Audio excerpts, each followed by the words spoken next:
Eclesiastés 5, del 1 al 7, que dice: guarda tus pasos cuando vas a la casa de Dios y acércate a escuchar en vez de ofrecer el sacrificio de los necios, porque estos no saben que hacen el mal. No te des prisa en hablar, ni se apresure tu corazón a preferir palabras delante de Dios, porque Dios está en el cielo y tú en la tierra. Por tanto, sean pocas tus palabras, porque los sueños vienen de la mucha tarea y la voz del necio de las muchas palabras. Cuando haces tu voto a Dios, no tardes en cumplirlo, porque Él no se deleita en los necios. El voto que haces, cúmplelo. Es mejor que no hagas votos a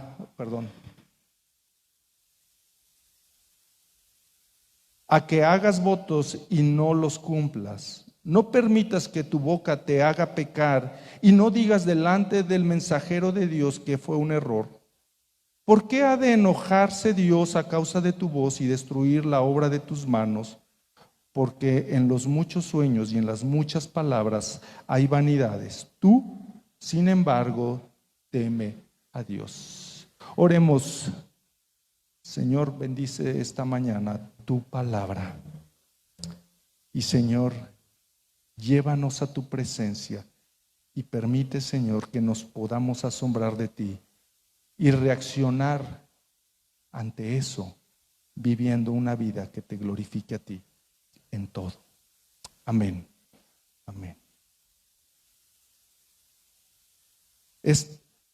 Esta enseñanza se llama una adoración genuina durante una vida de luchas. Y el texto lo he dividido en dos porciones. Una que se llama nuestra forma de cómo nos comunicamos, nos muestra cómo vemos a Dios. Y eso lo vamos a ver en la porción del verso 1 al 3. Y después el autor nos va a explicar cómo es que nosotros debemos adorar. Y la segunda porción es: el temor a Dios nos hace tener una adoración correcta hacia Él, del verso 4 a 7. Así que Él mismo nos va a dar consejos de cómo nosotros debemos de acercarnos delante de Dios. Hasta ahora el autor nos ha venido diciendo que la vida muchas veces es injusta. Y yo estoy seguro que tú has visto esa injusticia en la vida. Es más, te puedo asegurar, en estos días o en este tiempo, como estado de Guanajuato hemos vivido circunstancias violentas. Sé que ustedes han vivido escenas violentas en este lugar. La pandemia ha sido cosas o circunstancias que nos han hecho muchas veces ver injusticia. Nosotros estábamos sorprendidos que, por ejemplo, ahora que mucha gente necesitaba oxígeno, en lugar de, por ejemplo, de que el oxígeno se abaratara, creció en precio, aumentó su precio, no considerando la necesidad de las personas, sino por el contrario, viendo sus propios deseos y cómo hacer más dinero. Y esa es un ejemplo de injusticia. Sé que hay muchas, y sé que si ahorita nosotros pudiéramos mencionar, seguramente tú tendrías muchos más ejemplos de esto, ¿no? Sin embargo, fíjate, el predicador es un hombre que conoce a Dios. A pesar de que es un hombre que conoce a Dios, no está exento de sentir las frustraciones de esta vida. Y él nos lo expresó en los primeros capítulos de Eclesiastés. Sin embargo, así como conoce a Dios, él sabe dónde puede encontrar respuesta a sus preguntas, frustraciones y todo lo que él siente.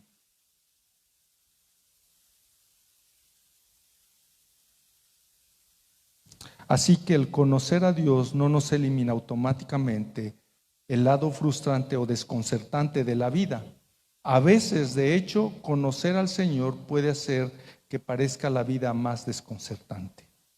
Así que la primera cosa que hace el autor cuando nosotros nos vamos a acercar a Dios es darnos una advertencia. Y está en nuestro primer verso. Dice, guarda tus pasos cuando vas a la casa de Dios. Fíjense, guarda tus pasos y acuérdate y acércate, a escuchar en vez de ofrecer el sacrificio de los necios, porque estos no saben que hacen el mal. Ahora, quiero que pienses esto, este es el Antiguo Testamento. Cuando el autor dice, guarda tus pasos cuando vas a la casa de Dios, se está refiriendo al templo, que era el lugar donde estaba la presencia manifiesta de Dios. Y es ahí donde Él está buscando ir para encontrar la respuesta. Así que cuando dice, guarda tus pasos, lo que le está diciendo, ten cuidado cuando vayas a la casa de Dios. Sé cauto. No vayas a la ligera. ¿Por qué hace esta advertencia? Porque, aunque nos los va a explicar un poquito más adelante, lo que está diciendo el autor es, o lo que está pensando en su mente, creo yo, es, tienes que cuidarte porque al Dios que vas a adorar, al Dios que vas a ir a ver en ese lugar, es un Dios que todo lo sabe, todo lo conoce, está en todos lados, pero además es un Dios santo y justo, que lo vamos a ver más adelante.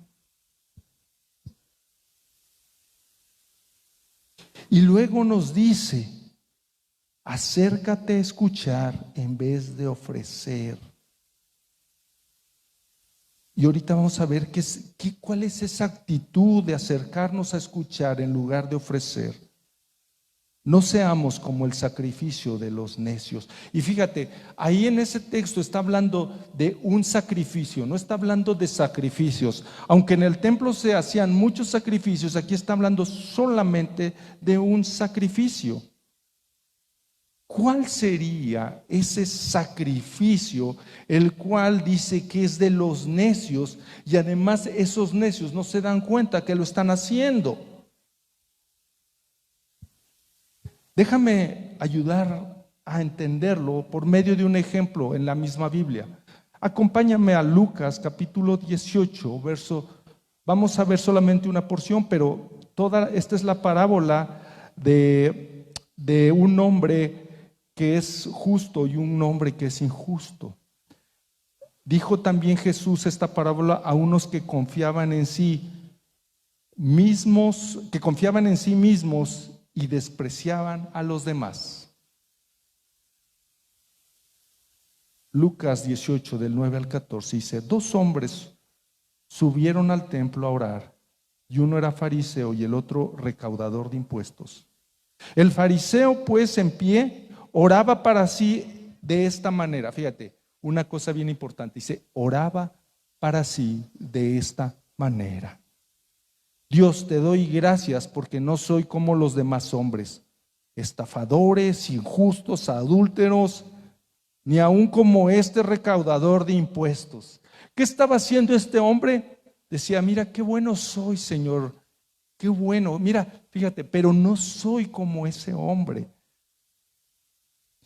Y entonces fíjate lo que dice ahora, yo ayuno 2 veces por semana, doy el diezmo de todo lo que gano, pero el recaudador de impuestos de pie y a ciertas instancias no quería ni siquiera alzar los ojos al cielo, sino que se golpeaba el pecho diciendo, Dios, ten piedad de mí, pecador.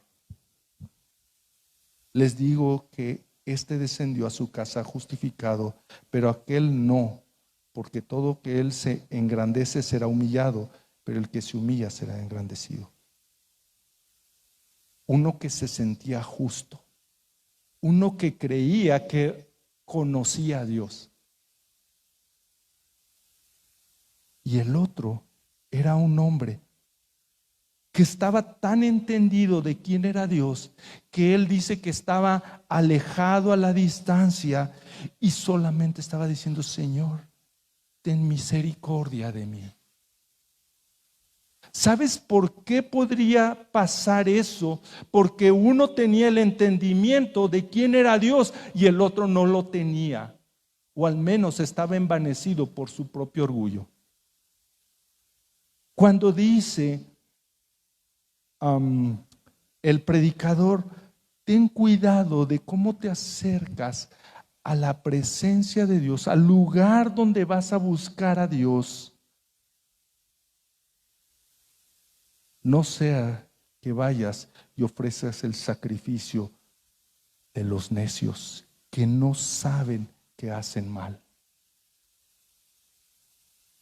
Este es el sacrificio de los necios, hermano. El sacrificio de los necios es creer en sus propios corazones que le están haciendo un favor a Dios al venir delante de Él. Aquellos que creen que conocen a Dios y saben o piensan ellos que Dios los ha bendecido tanto porque son tan buenos que aún merecen todo el reconocimiento de Dios y de las personas. Hermanos, eso es de lo que nos está advirtiendo esta porción.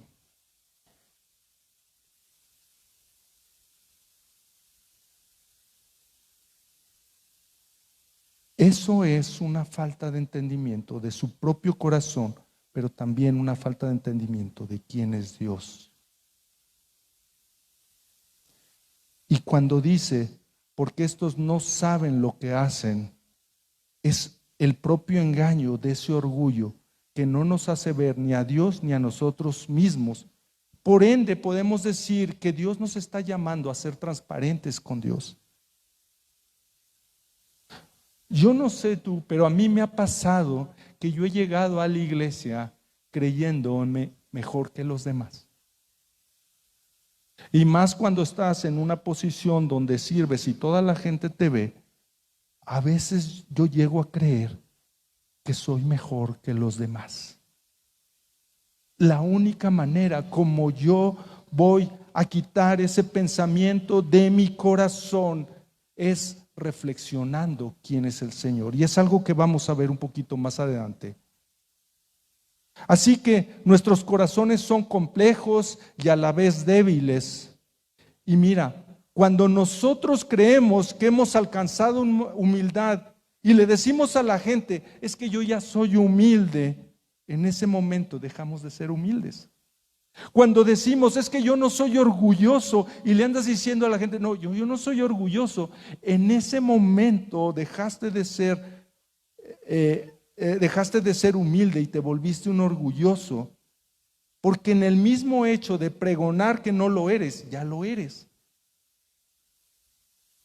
Cuando estos hombres se presentan y dicen, yo conozco a Dios y tengo su sabiduría, en ese momento dejaste de ser sabio, yo dejé de ser sabio.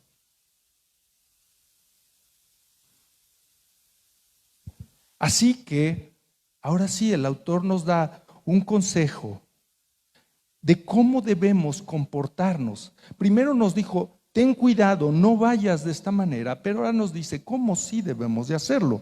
Así que del verso 2 nos dice, no te des prisa en hablar, ni se apresure tu corazón a preferir palabras delante de Dios, porque Dios está en el cielo y tú en la tierra. Ahora, quiero empezar con este último verso. Dice, porque, es decir, en consecuencia, dice, tú no debes de hablar deprisa y no debes de apresurarte. Y la razón por la cual no debes de hacerlo está porque Dios está en el cielo y en la tierra. Ese por qué es la conexión de lo que ha dicho arriba para mostrarnos lo que ahora nos está diciendo. ¿Cuál es el fundamento de nuestro comportamiento? Ahora, ¿qué significa entonces Dios está en el cielo y en la tierra? Dios es el que reina. Por tanto, Dios es el soberano, el eterno, todo lo sabe, todo lo conoce, todo lo ve.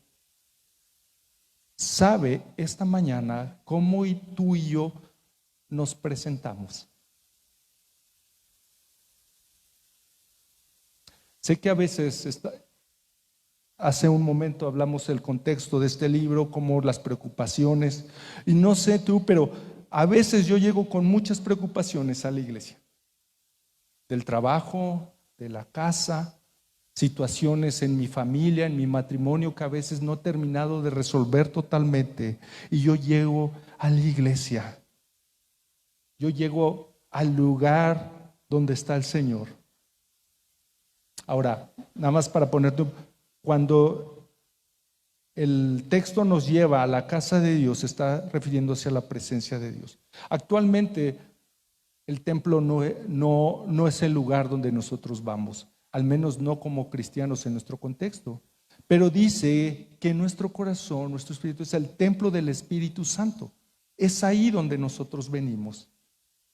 Pero también es en la iglesia, porque como comunidad nos juntamos para adorar a Dios.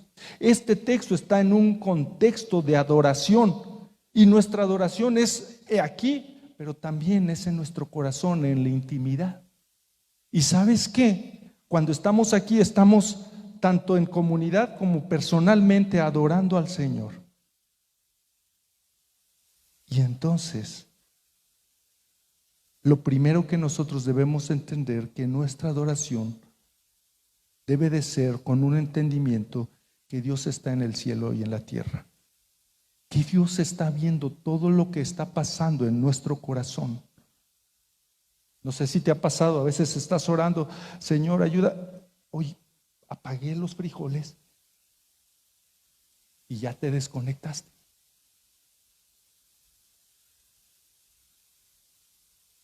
Dios demanda de nosotros su atención completa. En medio de las luchas que tenemos, en medio de las frustraciones, en medio de todo eso, Dios nos está diciendo: considera esto, yo soy el que está en el cielo y tú en la tierra. Yo soy el eterno y tú eres el finito, aquel que tiene un principio y un fin. Yo soy el que no cambia, tú estás cambiando constantemente.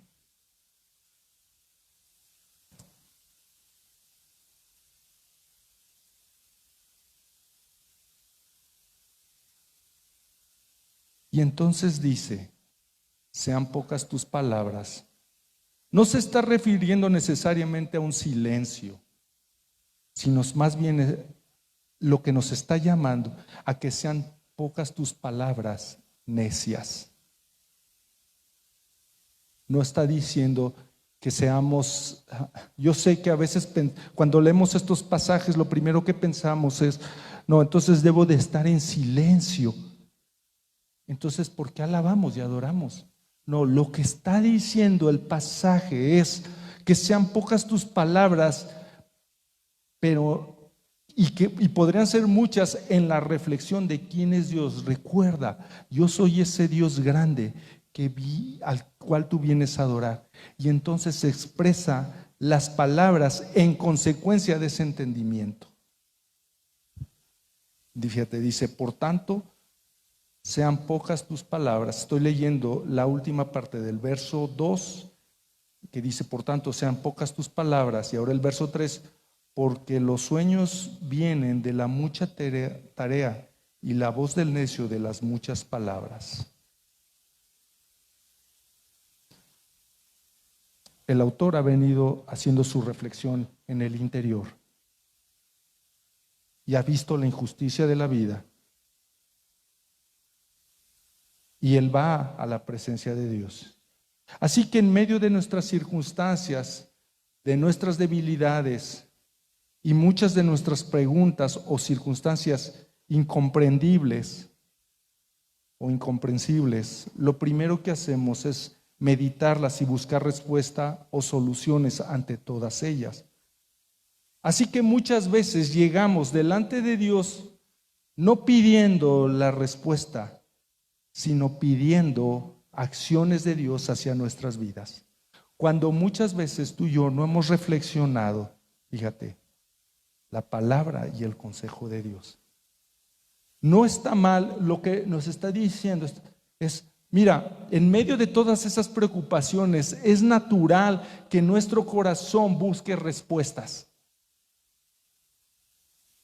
Hace poco Tristemente nos tocó estar con una pareja joven que tenía un hijo que había nacido con un problema congénito.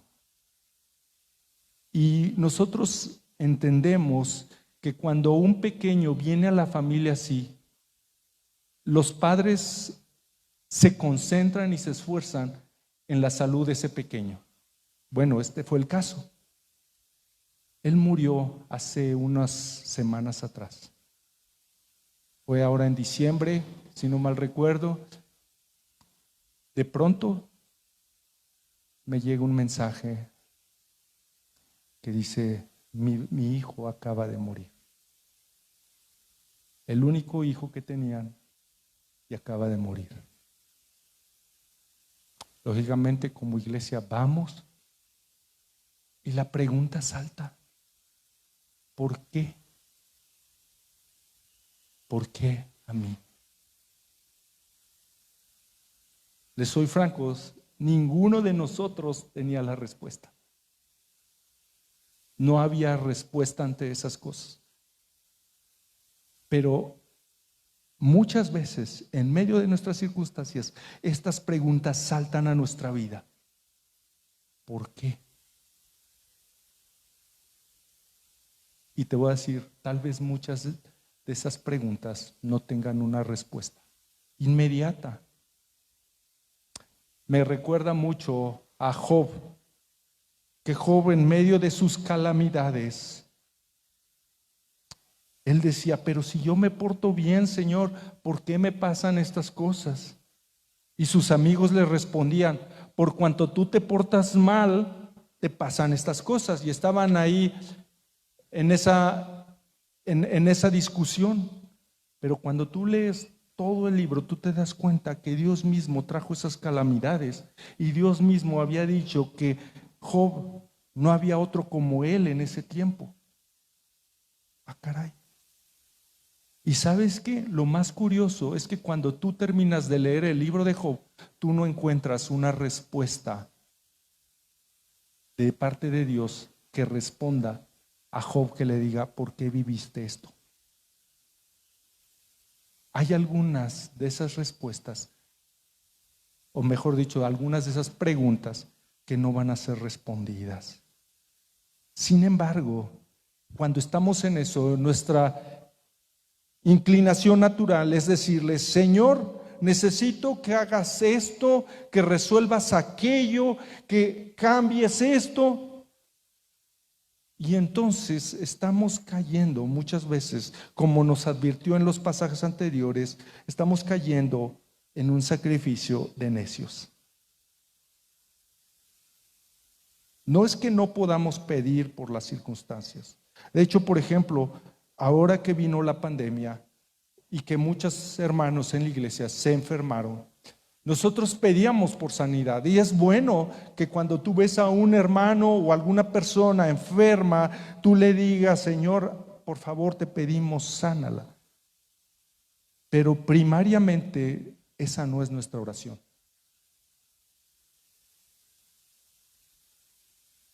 Nuestra oración es primariamente: muestra tu propósito en la vida de él o de ella, para que tu nombre sea glorificado.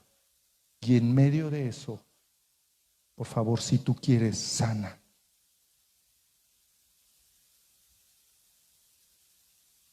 A veces no podemos comprender todas las realidades de esta vida, pero sí podemos entender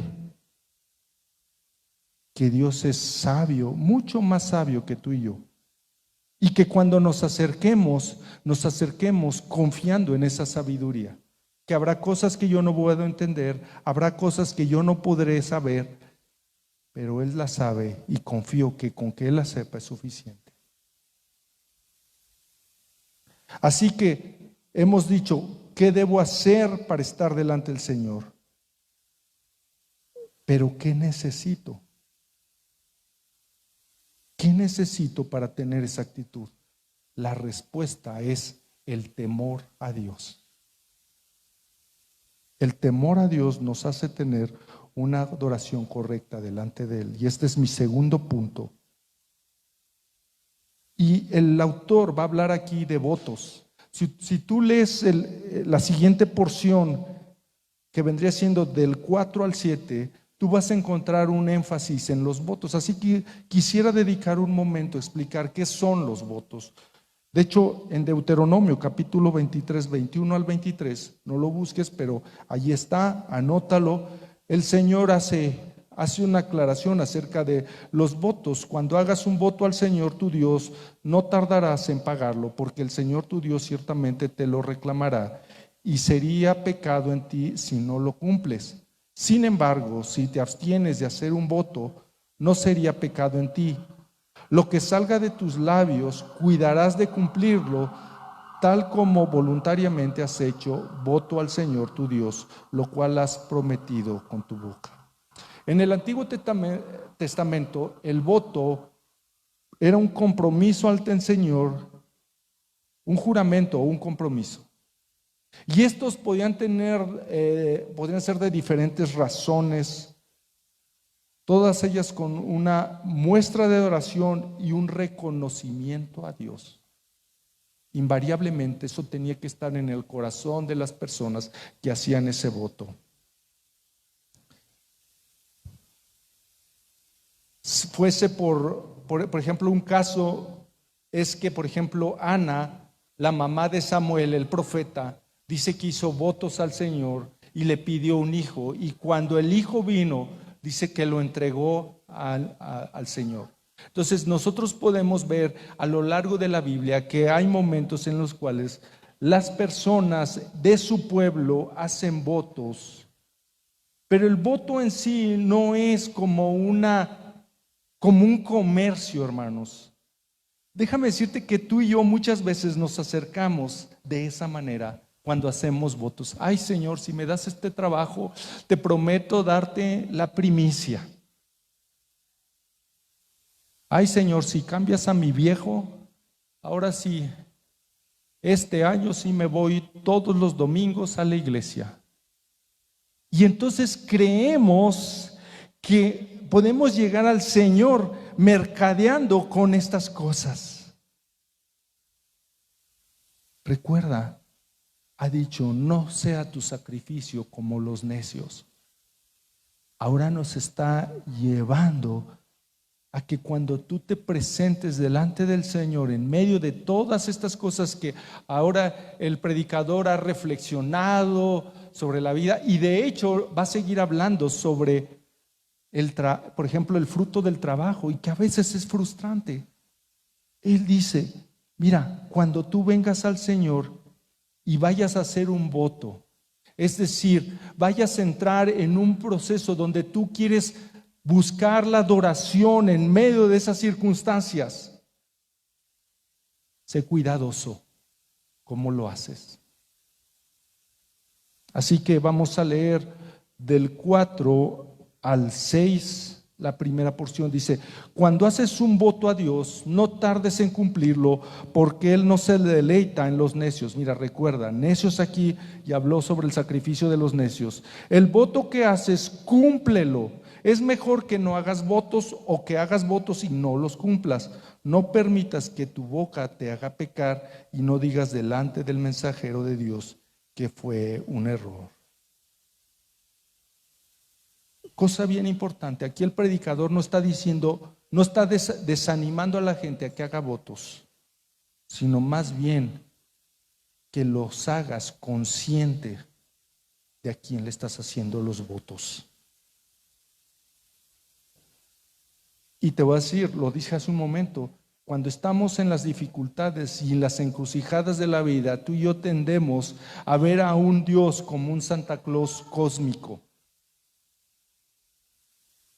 O cuando tú estás viendo, por ejemplo, la violencia en la ciudad y dices, Señor, yo quiero que a mí no me pase, que no me vaya a pasar esto. Te prometo que si tú, Señor, me libras de esta oleada de violencia, yo prometo tal o cual cosa. No funciona así con el Señor, sino es que nuestra adoración, que es el voto, es una expresión de adoración y de compromiso con el Señor en medio de nuestras encrucijadas. Diga: Señor, yo prometo seguirte adorando, aunque no entiendo a veces todas las cosas.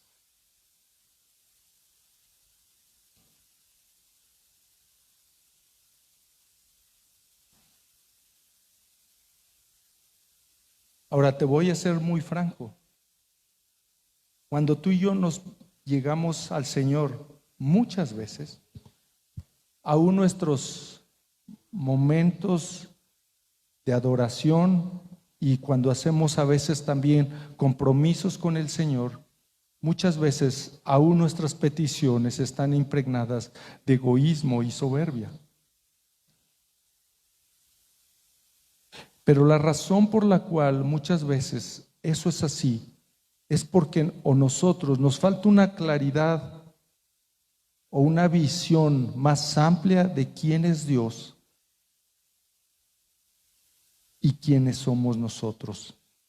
De esa manera dejamos de ver a Dios y concentramos solamente en mis necesidades y en las cosas que yo necesito, y no solamente en lo que Dios quiere y por qué se le debe de adorar. De hecho, te voy a decir una cosa: cuando tú haces un compromiso con el Señor, Él sabe de antemano si lo vas a cumplir o no. ¿Sabías eso? Y muchas veces nosotros no sabemos si lo vamos a cumplir o no. Tú llegas diciendo: Señor, yo quiero hacer el compromiso que en medio de estas circunstancias, Señor, tú me permitas, Señor, seguirte sirviendo, seguirte adorando. Señor, ayúdame. Te prometo estar aquí. El Señor sabe que cuando tú expresas esas palabras, Él sabe si las vas a cumplir o no.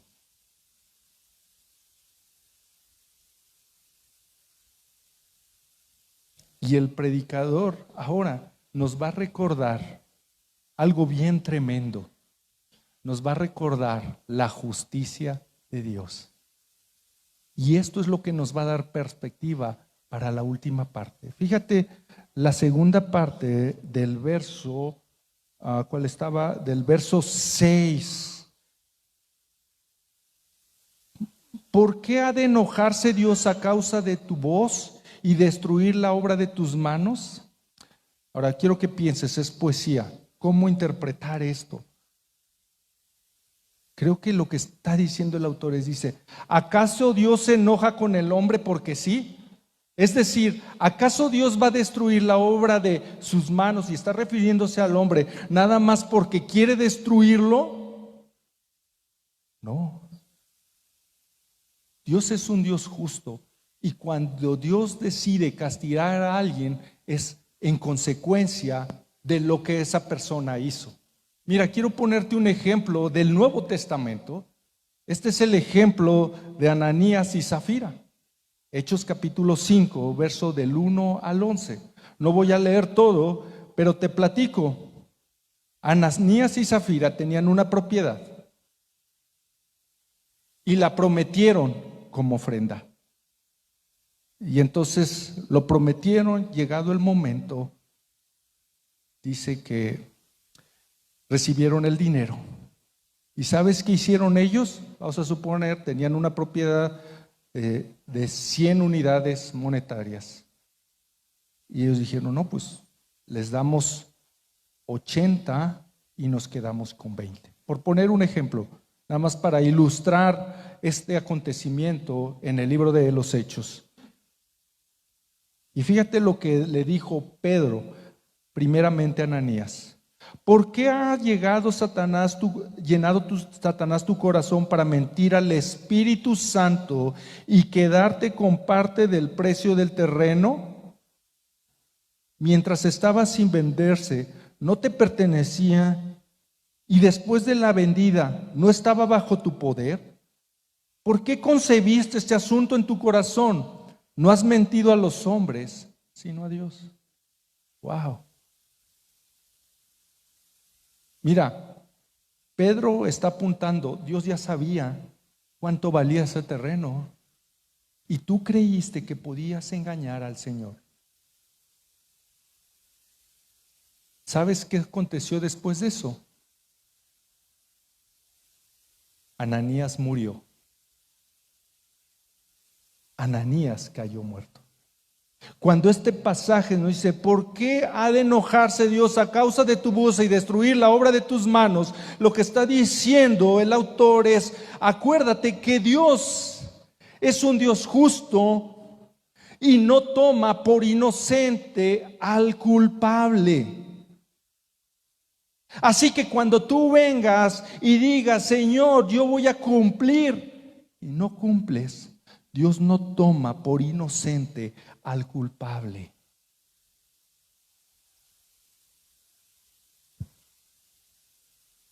En el mismo relato estaba su esposa, Zafira, que también había hecho lo mismo que Ananías y también cayó muerta.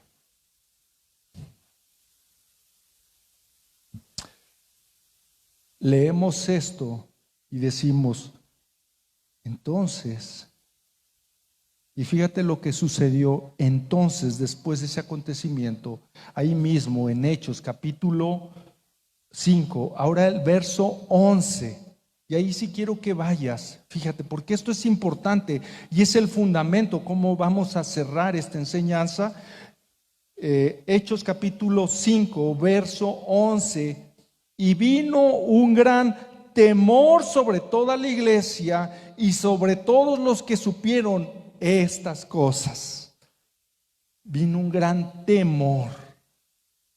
Ahora quiero decirte, porque temor es una palabra que normalmente en nuestra cultura tiene una connotación muy parecida al miedo. Temor es, y quiero que pienses, imagínate que estoy en un voladero, en un barranco. Este es el filito, yo me estoy asomando ahí y veo como 300 metros hacia abajo de vacío. Y además soy una persona que le da miedo a las alturas. ¿Cómo crees que me voy a acercar a ese lugar? Primero, te aseguras de que no se vaya a caer la orillita, ¿verdad? Y nada más haces así. El temor es el entendimiento del riesgo que tengo de acercarme a esa orillita y caer.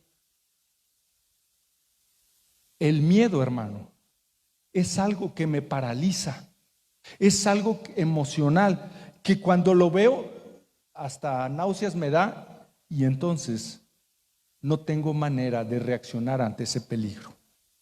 Hay personas que les da vértigo, y si me da vértigo muy pegado a la orillita, me voy a caer.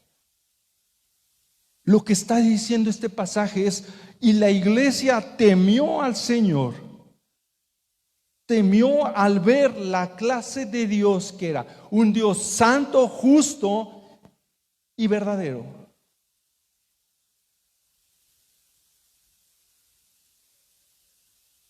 Pero te voy a decir una cosa, tú y yo he hecho juramentos que no le he cumplido al Señor muchas veces. Y lo digo para vergüenza propia.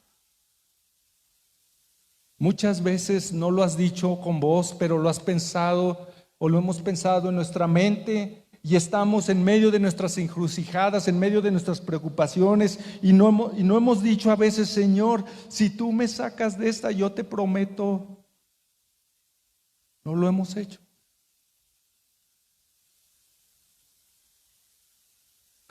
Dios es perfectamente justo y todo lo sabe. Sabe lo que tú y yo pensamos en ese momento y sabe si lo cumplimos o no.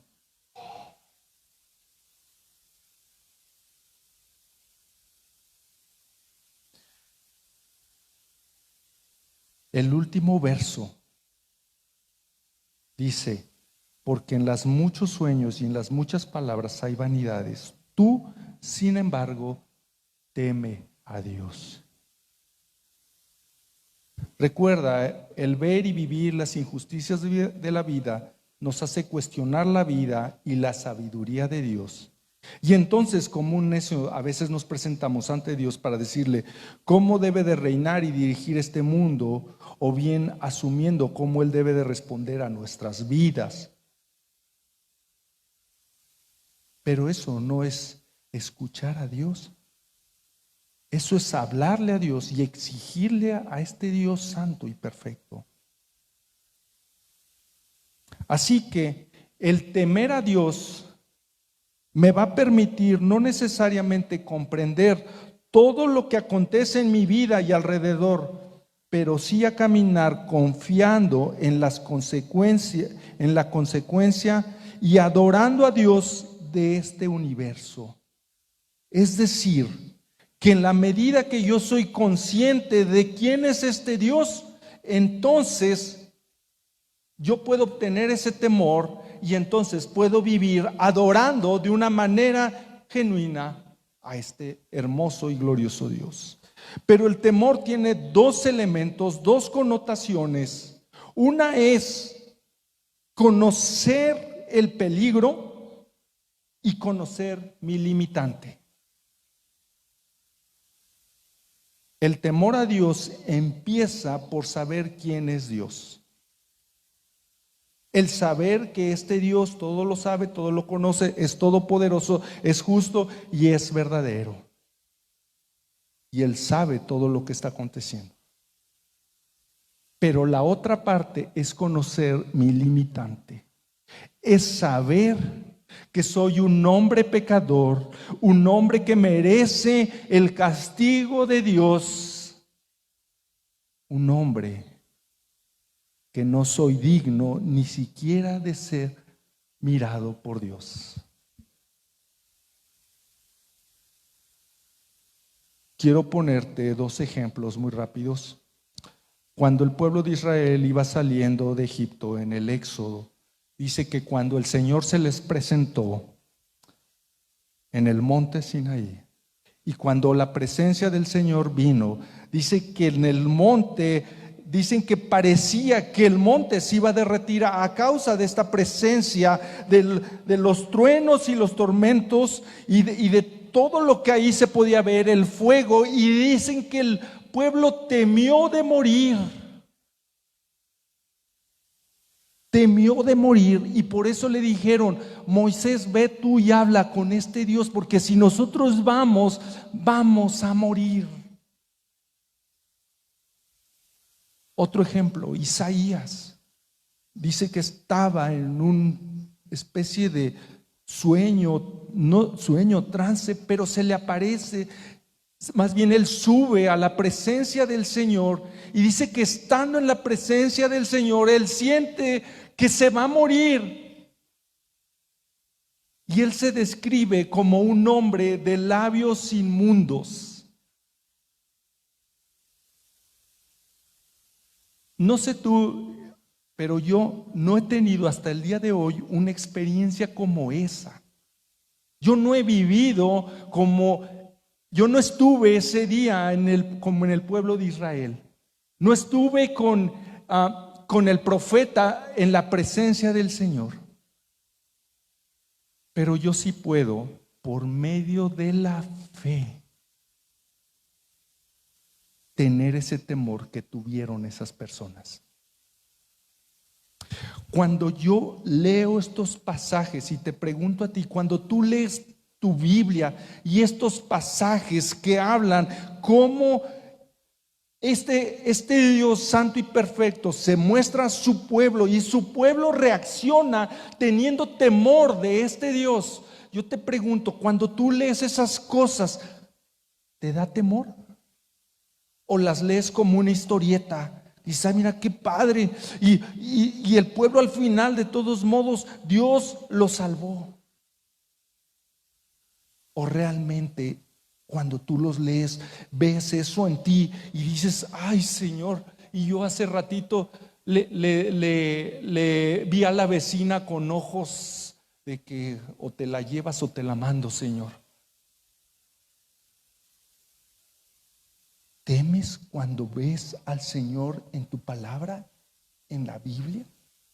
¿O simplemente lo ves como una buena historia y dices, a mí no me va a pasar?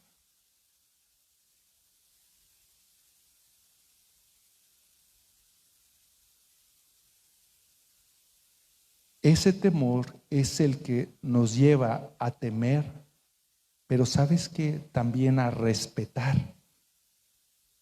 Y entonces, cuando tú y yo tenemos ese temor y respetamos, nuestras palabras son más medidas. Ahora, te he dicho hasta ahora, Dios no toma por inocente al culpable. Y es verdad. Y tú y yo deberíamos de estar consumidos en este momento. Tú y yo deberíamos de estar muertos como Ananías y Zafira hace mucho.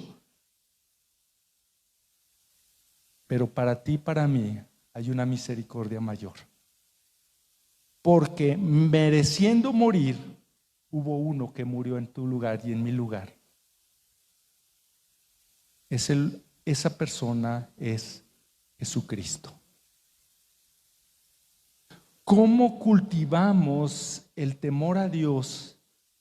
Primero, consciente de quién es Dios, consciente de quién soy yo. Cuando entiendo a esas dos cosas y entiendo que no hay nada que yo pueda hacer por satisfacer la justicia de Dios, y entiendo que hubo un hombre que tomó mi lugar, pero en medio de eso yo encuentro ese temor.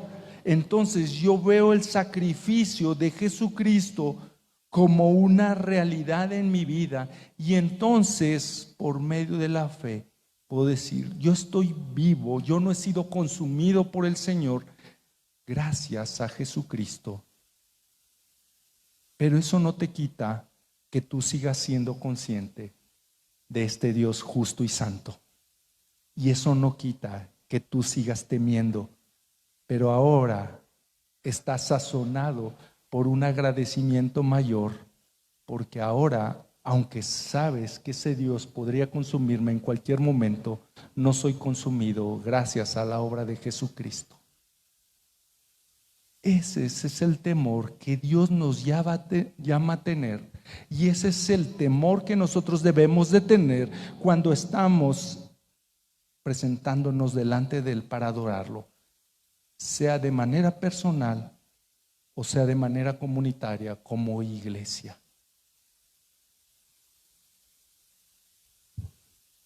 Así que cuando entendemos eso, comprendemos mejor la obra de Cristo en la cruz, pagando nuestros pecados y satisfaciendo la ira de Dios.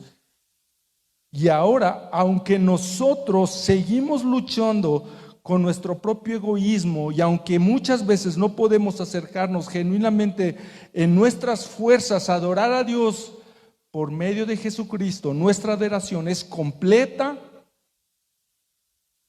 genuina y aceptable al Padre. Qué gloriosa verdad, hermano. Porque tú y yo, después de haber visto todo lo que vimos, nuestros corazones no son totalmente sinceros delante de Dios, pero por medio de Cristo lo son.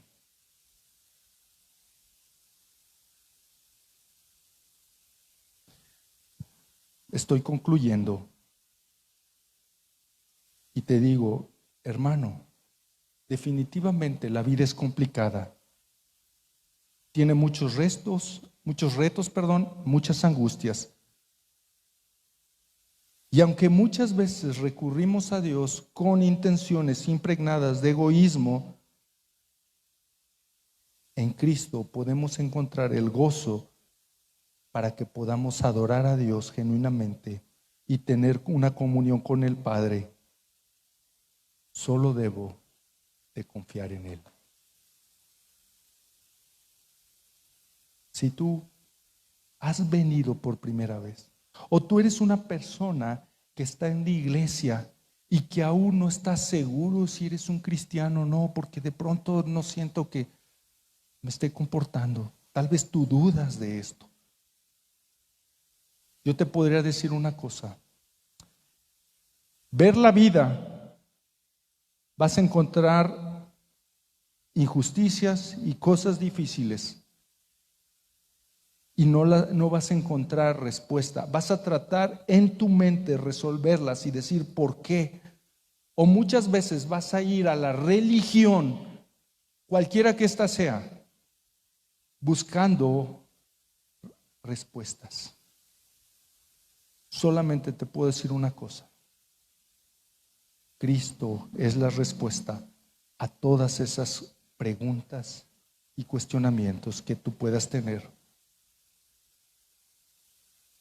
La vida sin Cristo, sin Dios, no tiene sentido.